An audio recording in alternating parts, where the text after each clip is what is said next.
목적이 이끄는 삶. 첫 번째 목적. 우리는 하나님의 기쁨을 위해 계획되었다. 하나님은 그들을 그의 영광을 위해 강하고 영광스러운 의의 나무로 심으셨으니. 이사야 61장 3절.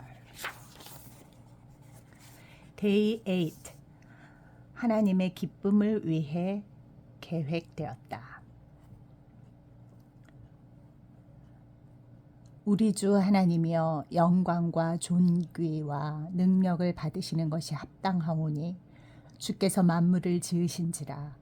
만물이 주의 뜻대로 있었고 또 지으심을 받았나이다. 요한계시록 4장 11절. 여호와께서는 자기 백성을 기뻐하시며. 시편 149편 4절. 우리는 하나님의 기쁨을 위해 계획되었다. 우리가 이 땅에 태어나던 그 순간 하나님은 보이지 않는 목격자로 그 자리에 계셨고 우리의 출생에 미소 짓고 계셨다. 하나님은 우리가 이 땅에 살아있기를 원하셨으며 우리가 태어난 것을 매우 기뻐하셨다. 하나님은 우리를 창조하실 필요가 없었다. 하지만 당신의 기쁨을 위해 우리를 창조하기로 선택하셨다. 그래서 하나님의 유익, 하나님의 영광, 하나님의 목적, 그리고 하나님의 즐거움을 위해 우리는 존재한다.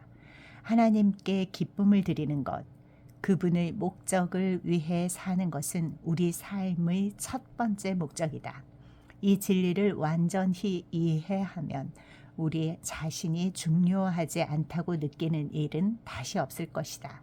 이 사실이 우리의 가치를 증명하기 때문이다. 우리가 하나님께 그토록 중요하고 그분이 영원히 함께 하실 만큼 우리를 가치 있게 여기신다면 우리가 이보다 더 소중한 것을 가질 수 있을까? 우리는 하나님의 자녀이고 우리는 어떠한 피조물보다도 하나님께 많은 기쁨을 드린다. 성경은 이렇게 말한다. 그 기쁘신 뜻대로 우리를 예정하사 예수 그리스도로 말미암아 자기의 아들들이 되게 하셨으니. 에베소서 1장 5절. 하나님이 우리에게 주신 선물 가운데 가장 좋은 것은 기쁨을 누릴 수 있는 능력이다. 그분은 우리가 기쁨을 경험할 수 있도록 우리에게 오감과 감정을 주셨다. 우리가 기쁨을 누리고 즐거워할 수 있는 이유는 우리가 하나님의 형상을 따라 만들어졌기 때문이다. 우리는 자주 하나님께도 감정이 있다는 사실을 잊는다. 그분은 모든 것을 매우 깊게 느끼는 분이시다. 성경은 하나님이 슬퍼하시고 질투하시며 분노하시고 기쁨, 즐거움, 만족뿐 아니라 동정, 연민, 그리고 비애를 느끼신다고 말한다. 하나님은 사랑하시고 즐거워하시며 기뻐하시고 좋아하시며 심지어 웃기도 하신다. 창세기 6장 6절, 출애굽기 20장 5절, 신명기 32장 36절, 사사기 20장 20절, 역대상 16장 27절, 열왕기상 10장 9절, 시편 2편 4절, 5편 5절, 18편 19절, 35편 27절, 37편 23절, 103편 13절, 104편 31절, 에스겔 5장 13절, 요한 1서 4장 16절. 하나님께 기쁨을 드리는 것을 예배라 부른다. 성경은 이렇게 말한다. 주는 그를 예배하고 그의 사랑을 신뢰하는 자들을 기뻐하신다. 시편 147편 11절. 하나님께 기쁨을 드리는 모든 행동이 예배다. 다이아몬드처럼 예배는 많은 다른 모습을 가지고 있다. 예배에 관한 모든 것을 이해하기 위해서는 몇 권의 책이 필요하겠지만 이번 장에서는 예배에 대한 몇 가지 중요한 면만 살펴보기로 하자. 인류학자들은 사람들이 어느 문화권에서 살든지 본능적으로 무엇인가를 섬긴다는 것을 알았다. 이것은 누구에게나 다 신적인 존재와 연결되고 싶다는, 하나님이 인간 안에 만들어 놓으신 우주적인 갈망이기 때문에 예배는 먹는 것 또는 숨 쉬는 것과 마찬가지로 자연스러운 것이다. 하나님을 예배하지 못하면 우리는 항상 하나님 외의 대체물을 찾게 되고, 대체물이 심지어 우리 자신이 되기도 한다. 하나님이 우리에게 이러한 욕구를 주신 것은 그분이 예배하는 자를 원하시기 때문이다. 예수님은 말씀하셨다. 아버지께서는 이렇게 자기에게 예배하는 자들을 찾으시느니라. 요한복음 4장 23절. 종교적인 배경에 따라서 우리가 가지고 있는 예배에 대한 이해를 넓힐 필요가 있다. 어떤 사람은 찬양, 기도, 그리고 설교가 있는 교회 예배 시간을 생각할 수도 있고, 또 어떤 사람은 의식, 촛불, 그리고 성찬식을 생각할지도 모른다. 또한 치유, 기적, 그리고 황홀한 경험들을 생각할 수도 있다. 예배는 이 모든 요소를 포함할 수 있지만 이러한 표현들보다 훨씬 많은 것을 담고 있다. 예배는 삶의 방식 그 자체다. 예배는 음악 이상의 것이다. 많은 사람들이 예배를 음악과 동의어로 생각해서 우리 교회에서는 예배를 먼저 드리고 그 후에 가르침의 시간이 있어 라고 말한다. 이것은 아주 큰 오해다. 예배 시간에 행해지는 모든 부분이 예배의 모습이다.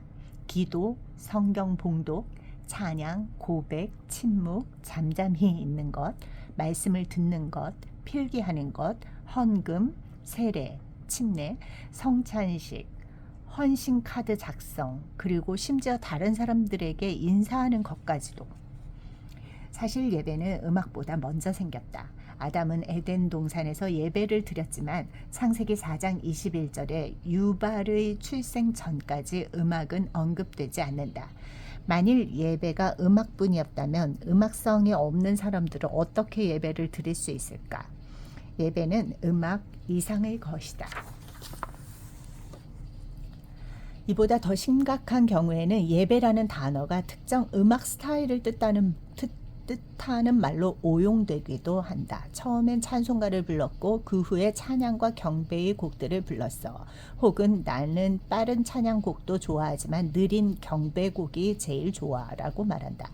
이것은 빠르거나 시끄럽거나 금관 악기를 사용하는 것은 찬양이라고 하고, 느리고 조용하고 깊이 빠질 수 있는 때로는 기타가 반주로 사용되는 것은 경배라고 사용하는 잘못된 것이다. 이것은 흔히 볼 수 있는 예배의 오용 사례다. 예배는 스타일, 음량 혹은 곡의 속도와는 전혀 무관하다. 하나님은 노래가 빠르든 느리든 시끄럽든 조용하든 오래된 것이든 새로운 것이든 하나님이 만드신 것이기에 모든 종류의 음악을 사랑하신다. 우리는 그 모두를 좋아하지 않을 수도 있지만 하나님은 그 모두를 좋아하신다. 만약 예배가 신령과 진정으로 하나님께 드려진다면 그것이 예배의 모습인 것이다. 솔직히 말해 우리가 가장 좋아하는 음악 스타일은 하나님에 대해서보다는 우리의 배경과 인격에 대해 잘 알려준다. 한 민족의 음악이 다른 민족에게는 소음으로 들릴 수 있다. 하지만 하나님은 다양성을 좋아하시고 그 모든 것을 즐기신다. 크리스천 음악이라는 것은 없다. 단지 기독교적인 가사가 있을 뿐이다. 노래를 성스럽게 만드는 것은 음이 아니라 가사다. 영적인 의미라는 것은 존재하지 않는다. 내가 가사 없이 어떤 노래를 당신에게 연주해 준다면 당신은 그것이 크리스천 음악인지 아닌지 구별할 방법이 없다. 예배는 우리의 유익을 위한 것이 아니다. 목사로서 나는 오늘 예배 아주 좋았습니다. 아주 많은 것을 얻었습니다. 라고 쓰여있는 쪽지를 받곤 한다. 이것이 예배에 대한 또 하나의 잘못된 개념이다. 예배는 우리의 유익을 위한 것이 아니다. 우리는 하나님의 유익을 위해 예배한다. 우리가 예배를 드릴 때 우리의 목적은 우리 자신이 아닌 하나님께 기쁨을 드리는 것이다. 만일 오늘 예배에서는 아무것도 얻지 못했어 라고 말한 적이 있다면 그것은 잘못된 이유로 예배를 드린 것이다. 예배는 우리를 위한 것이 아니다. 하나님을 위한 것이다.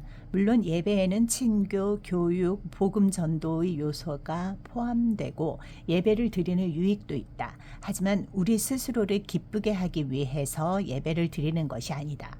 예배에 대한 우리의 동기는 우리의 창조주에게 영광과 기쁨을 드리는 것이다.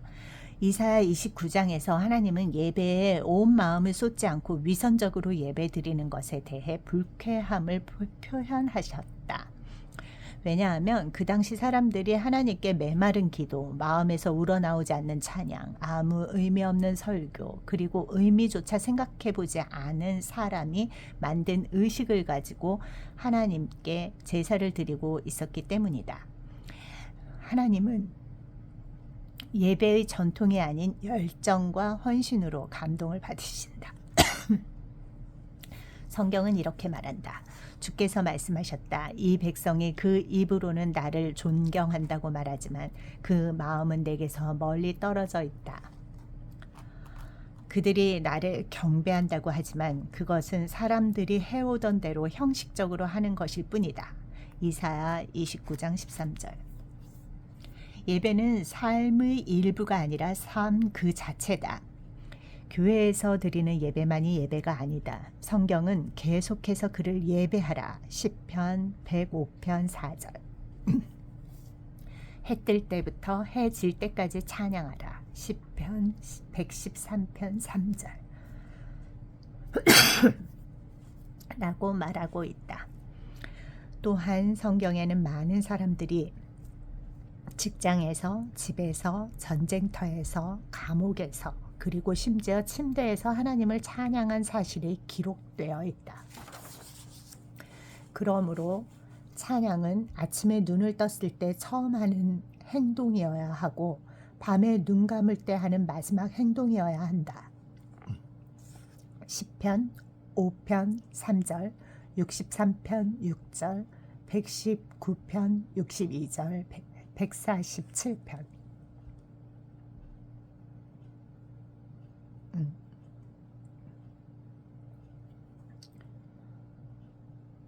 119편 62절과 147절. 이에 대해 다윗은 말한다. 내가 여호와를 항상 송축하며 그를 송축함이 내 입에 계속하리로다. 시편 34편 1절. 우리가 어떤 활동을 하든지 그것이 하나님을 찬양하고 하나님께 영광과 기쁨을 드리기 위한 것이라면 그 모든 것이 예배가 될 수 있다. 성경은 이렇게 말한다. 그런즉 너희가 먹든지 마시든지 무엇을 하든지 다 하나님의 영광을 위하여 하라. 고린도전서 10장 31절. 마르틴 루터는 우유 짜는 사람은 하나님의 영광을 위해 소젖을 짤 수 있다고 말했다. 그러면 어떻게 모든 일을 하나님의 영광을 위해서 할 수 있는가? 모든 것을 예수님을 위한 것처럼 함으로써 또 그것을 하는 동안 그분과 끊임없이 대화함으로써 할 수 있다. 무슨 일을 하든지 마음을 다하여 주께 하듯 하고 사람에게 하듯 하지 말라. 골로새서 3장 23절 라고 성경은 말하고 있다. 이것이 예배드리는 삶의 비결이다. 모든 것을 주님께 하듯 하라. 하나님께 드리면 일도 예배가 된다. 그리고 그분의 임재를 느끼면서 행하라. 영어 성경 메시지에서는 이렇게 표현한다. 매일의 일상생활, 잠자는 것, 먹는 것, 일하러 가는 것, 그리고 걸어다니는 것 모두를 하나님께 제물로 드려라. 로마서 12장 1절. 내가 처음 아내와 사랑에 빠졌을 때 나는 끊임없이 그녀에 대해 생각했다. 아침 식사를 할 때, 학교에 갈 때, 수업 중에, 슈퍼마켓에서 줄 서 있을 때, 차에 기름을 넣을 때도 나는 그녀에 대해 생각하는 것을 멈출 수 없었다. 나는 이따금 그녀에 관해 혼잣말을 하기도 했고 내가 그녀를 좋아하는 부분들에 대해서 생각하기도 했다. 이와 같은 것들이 우리가 몇백 킬로미터 떨어져 다른 학교에 다니고 있음에도 불구하고 서로를 가깝게 느낄 수 있는 방법이었다. 끊임없이 그녀에 대해 생각하면서 나는 그녀의 사랑 안에 머무르고 있었다. 예수님과 사랑에 빠지는 것, 이것이 진정한 예배다. Day 8. 내 삶의 목적에 대하여 생각할 점. 나는 하나님의 기쁨을 위해 계획되었다. 외울 말씀. 여호와께서는 자기 백성을 기뻐하시며. 시편 149편 4절. 삶으로 떠나는 질문.